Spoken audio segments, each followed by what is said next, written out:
Patna high court में एक ऐसा मामला आया जहां पर ये डिसाइड करना था कि क्या एक दामाद अपने सास ससुर से अपने बच्चों की मेंटेनेंस मांग सकता है। क्या इसे दहेज नहीं कहा जाएगा।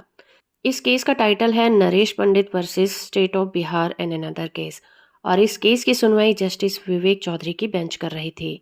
इस फैसले में पटना हाई कोर्ट ने डावरी प्रोहिबिशन एक्ट 1961 में दहेज की डेफिनेशन को और ज्यादा क्लियर किया, खासकर उन मामलों में जहां पर पतियों के द्वारा बच्चों की मेंटेनेंस की बात की जाती है। इस मामले में लोअर कोर्ट ने पति को आईपीसी के सेक्शन 498 ए और डावरी प्रोटेक्शन एक्ट के सेक्शन 4 के तहत सजा सुनाई थी। इसी सजा को चुनौती देने के लिए उसने हाई कोर्ट में एक याचिका दायर की थी। इस मामले में मुद्दा ये था कि पति पर अपने ससुर से अपनी बच्ची की देखभाल के लिए 10,000 रुपए की मांग की गई थी।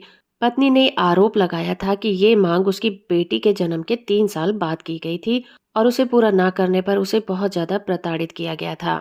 दोनों पार्टीज को सुनने के बाद हाई कोर्ट ने डावरी प्रोहिबिशन एक्ट 1961 के सेक्शन 2 क्लॉज 1 पर फोकस किया, जो कि डावरी को डिफाइन करती है। कोर्ट को यहाँ पर यह डिसाइड करना था कि पति और उसके परिवार के मेंबर के द्वारा बच्चे की मेंटेनेंस की मांग करना दहेज के दायरे में आएगा या फिर नहीं आएगा।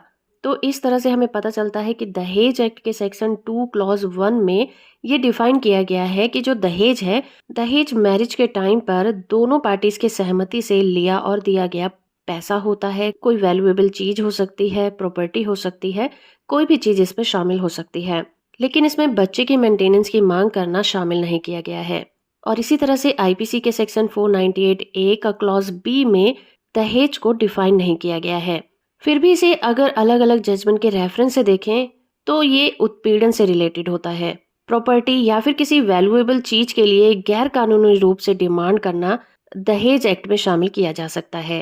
इस मामले में ये भी देखा गया कि ये दोनों कपल ऐसी सोसाइटी से आते हैं जहां पर बेटियों की प्रेगनेंसी से लेकर उनकी डिलीवरी तक का खर्च बेटी के माँ बाप के द्वारा उठाया जाता है। इसलिए पूरे मामले की जांच के बाद कोर्ट ने ये पाया कि इस मामले को डावरी प्रोटेक्शन एक्ट के तहत नहीं रखा जा सकता।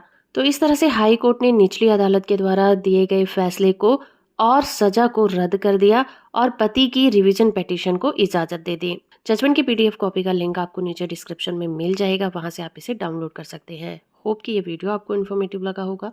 वीडियो को लाइक और चैनल को सब्सक्राइब करना बिल्कुल मत भूलिएगा।